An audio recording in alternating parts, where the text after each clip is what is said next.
Toji Fushiguro, the infamous sorcerer killer and one of the most feared and deadliest characters in Jujutsu Kaisen, is matched up against Mahoraga, the shinigami trump card of the 10 Shadows technique, and was not only the most powerful shinigami in its arsenal, but one no other 10 Shadows user in history has ever tamed other than Sukuna, the king of curses. And these are the only two characters of the verse to give Gojo and Sukuna, respective gods of the series, actual trouble. So how does a man regarded to be a physical monster despite having no curse energy match up against arguably his biggest bounty in Mahoraga? And that's the exact scenario we're going to be delving into in this video. If you enjoy base Jujutsu Kaisen content like this, feel free to subscribe to the channel for more, turn on post notifications, follow the Twitter, and comment down below who you have coming on top in this matchup.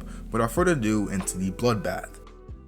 Before we get into how the fight would go, as always, we need to explore the feats and abilities of the respective combatants. Starting with Toji because he's a mega chad, and a character I've explained and ranked at least twice already on my channel, so I won't be going too deep into his feats. But if you do want a more in-depth explanation of how strong Toji Fushiguro is and also Maki, just seek out the video I posted and be amazed. But in a general look of things, Toji is one of the strongest characters in the verse, who has no trouble taking on and defeating special grade level opponents. He took down a pre-awakening Gojo, although with days of strategic planning and a surprise attack, but even then he was rusty, and I would place him at best relative to a Teen Gojo at this time. The same Teen Gojo who was the second strongest character in the verse at the time, second only to Yuki. Just want to point that out because with season 2 coming out, the agenda pushes are going to be insane. And yet he was bested by Toji, which should be a testament to Toji's IQ and tactics, and overall how deadly he is as a character. He then went on to wreck a Team Ghetto so hard that he made bro question his entire life purpose, and quite literally was the reason he began to be hell-bent on genocide. This was a canon event for Ghetto. And it's honestly become a trend for me in most of my JJK videos to hate on Ghetto, even though he's a top 5 character to me. Because not only was the Ghetto Toji blitzed, demolished, and embarrassed, not special grade, but was far from the strongest title him and Gojo have placed on himself. I mean, the gap in power between Ghetto and Gojo was enormous, and with characters like Yuki and Toji existing in the verse, bro was struggling to keep that number 4 spot in the power ranking. Anyway, the next time you see Toji in action is against an awakened Gojo who is equipped with the reverse curse technique as well as the red and purple limitless attacks. While he was eventually one-shotted by Gojo's purple, he still managed to tank Gojo's limitless red attack like head on. The man was literally doing stretches right after he got hit by it, which is one of the reasons I put him relative to a pre-awakened Gojo despite needing days of strategic prep time. In his later return to the series, revived by the Seance technique in Shibuya, which we now know revived him in his prime, Toji still managed to leave quite the impression. He knocked out the grade 2 sorcerer and Takamo Ino literally out of the series, absolutely dog-walked a special grade curse spirit in Dagon whose power was being amped due to being in his domain. Bro got killed in his own domain. I know my Gojo would never let that happen, but Sukuna on the other hand, but unfortunately Toji was then taken out by himself in a totally non-against YouTube policies type of way. Although if he was never taken out after encountering Megumi, then we would have never seen Mahoraga summon, so there's upsides to everything. And through feats of his, but mainly Maki's, where she reacted to the hypersonic Niowa, who is faster than Naobito, the man regarded to be the second fastest sorcerer behind Gojo, Toji should be regarded as the top 4 fastest characters behind Gojo, Sukuna, and Cursed Niowa. But that would be all for feats at a general level, and now onto abilities. A big factor in how lethal he is as a character lies in his vast arsenal of weapons made possible by his inventory curse, coupled with the highest mastery of weapon combat we've seen in the series. I mean, Toji himself could be considered a living weapon at this point. Some of his prized curse tools include the inverted spear of heaven, which he used against Gojo, and it negates any defensive curse technique as long as it hits the target, and trust me, it's been Gojo Limitless approved, and he got that stamp. As well as the split soul katana, an absolutely crack curse tool currently in Maki's possession that again allows him to completely negate durability, because with this blade he can cut straight to the soul no matter how tough the target is. This is a weapon nobody in the series including Gojo and Sukuna would want to be hit with. I mean, it's literally a hacks. But even then, you will need the speed to actually get close and hit your opponent, so Mahoraga still has hope. Or on second thought, does he? Because another one of Toji's cursed tools, the Chain of 1,000 Miles, allows him to close the range between him and his target. As he attaches the weapon to the chain, as long as he hides the end he's holding onto, he can increase the range of his attack as the chain is set to extend forever. And whenever he wants to get in close and rough, he just rips off the Playful Cloud, which is practically a giant set of nunchucks that depends on the user's raw power and amplifies it. Toji used it to absolutely destroy all of Dagon's toughest shinigami and slap the disaster curse spirit around like a play toy. But when it comes to his other abilities, he's immune to domain expansions and their guaranteed hits due to him not having any curse energy, although he wouldn't have to worry about that with Mahoraga. He also has a certain sense of precognition, which means he can sense his opponent's future movements due to him having all of his 5 senses heightened to a max. An ability of his I think just elevates how deadly he is as a character. And one that was confirmed when Maki states she'll know how Niowa, who is faster than her, will attack her before he actually moves. But that wraps it up for the man with no curse energy, but still somehow manages to dominate the power scale of the verse. Now for the feats and abilities of the 8-handled, Sword Divergent, Sela Divine General in Mahoraga. Pretty long name for a character with a few words, but one who while only showed up in 3 chapters, I mean he almost showed up whenever Megumi would go suicide mode and try to bring it out on an opponent like Todo. Like what was Megumi thinking? Forget about Todo, everyone in the school would have ended up in a body bag. Or he tends to show up whenever Sukuna feels like showing off the 10 Shadows technique.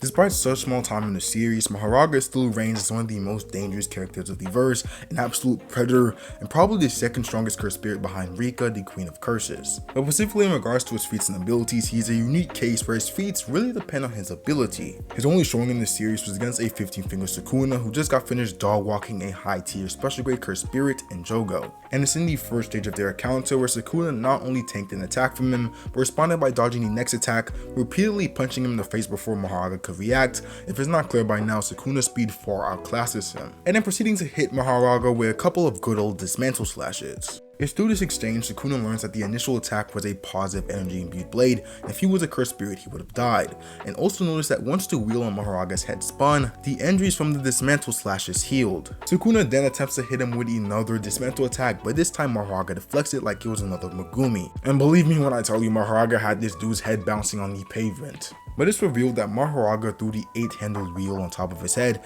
can adapt to any stimuli directed towards it.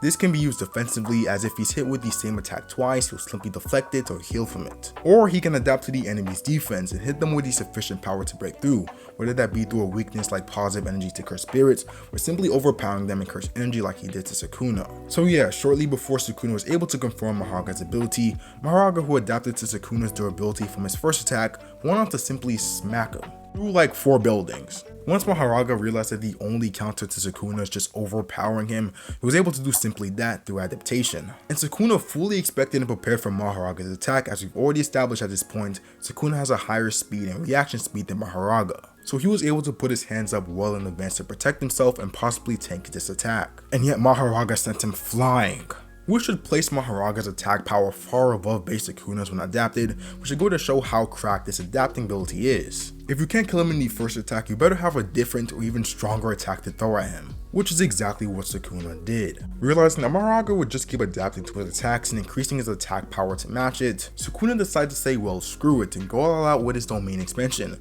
probably one of Sukuna's hype moments and the highlight of his Shibuya rampage. Using his domain, Sukuna relentlessly slashed Mahoraga with both cleave and dismantle, along with decimating the entire surrounding area to dust. But Mahoraga, already having adapted to dismantle, was able to withstand the brunt of a 15-finger Sukuna's domain expansion, a feat I don't anticipate many people in the verse can reach. I mean, maybe besides Gojo, you'd have to have some insane durability hacks to survive Malvin Shrine. Unfortunately, before Mahoraga could fully regenerate and adapt yet again, Sukuna takes out a fire air attack, launches it at Mahoraga, and blows him up before he can adapt, making the Exorcism ritual void and saving Megumi. So yeah, his strength really depends on what the enemy throws at him, but his baseline is stronger than the likes of Megumi and the 3-finger Sukuna, as stated by the King of Curses himself. Anyway, that's all for the trump cards of trump cards. It is now time to see how he or it would match up against a fellow Fushiguro, actually Daddy Fushiguro. Now when it comes to a matchup between these two, it solely depends on Toji's ability to hit Mahoraga with the Soul Split Katana, as Toji's attacks are all purely physical and pretty much just raw power, so once Mahoraga adapts to them, it's kinda wraps. And his other Hack's curse tool, the Inverted Spear of Heaven, merely applies to defensive curse techniques like Limitless, which the 8-handle adapting ability doesn't qualify as. So in Toji's case, he quite literally has to take care of Mahoraga in one strike using the crazy hacks in the katana. And even then, we have to get into if Toji's katana would even work against such a beast in Mahoraga and its ability to adapt, or if he even has the speed feats to touch him in the first place. Overall, when it comes to matchups involving Toji, it really comes down to speed. If Toji's faster than you, then you will get sliced in half no matter how strong you are because of the katana. We see exactly that when Toji was able to discombobulate Geto's toughest and most durable curse spear with ease, and Maki completely divided a domain expansion amped curse spear in Iowa with one swing. But first into if Toji does indeed have the speed to hit Mahoraga.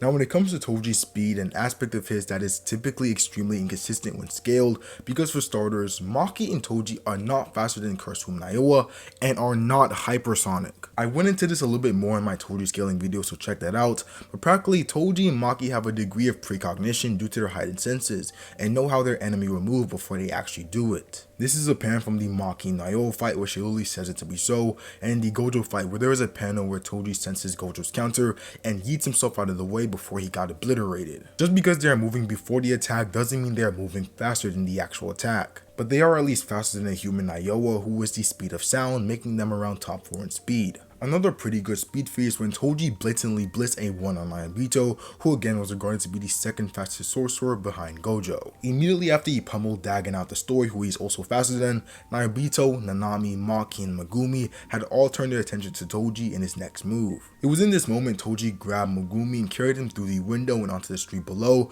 before any of them could react, including a one-armed Nayabito. And while it was stated that this Nayabito was slower than he was with both arms, we then see this one-armed Nayabito manage to evade Jogo with ease, which places Toji far above the likes of a special grade disaster curse spirit in Jogo with speed. But even then, we could disregard all I've said so far and zero in on the events of chapter 215. A 15-finger Sukuna has taken over Megumi's body, fighting both an awakened Maki and an enraged Yuji. And even though Sukuna's curse technique was nerfed, he still had the physical stats he did in Shibuya. And Yuji, but specifically Maki, who was equal to Toji, were contending with this 15-finger Sukuna. I mean, Sukuna even held Maki's strength in high regard, well above Yuji's, and it's clear that they were relative when it came to raw power, which would then mean Toji's relative to a 15-finger Sukuna in physical stats. And assuming that both Toji and Mahoraga start at their base, with Mahoraga's base being well below Sukuna's speed, that would place Toji, who is relative to 15-finger Sukuna, over Mahoraga in speed. So now that we've established he can hit Mahoraga with the Soul Split Katana, would it work? Because soul damage, as seen numerous times in the series, is not something you can simply heal compared to a normal wound,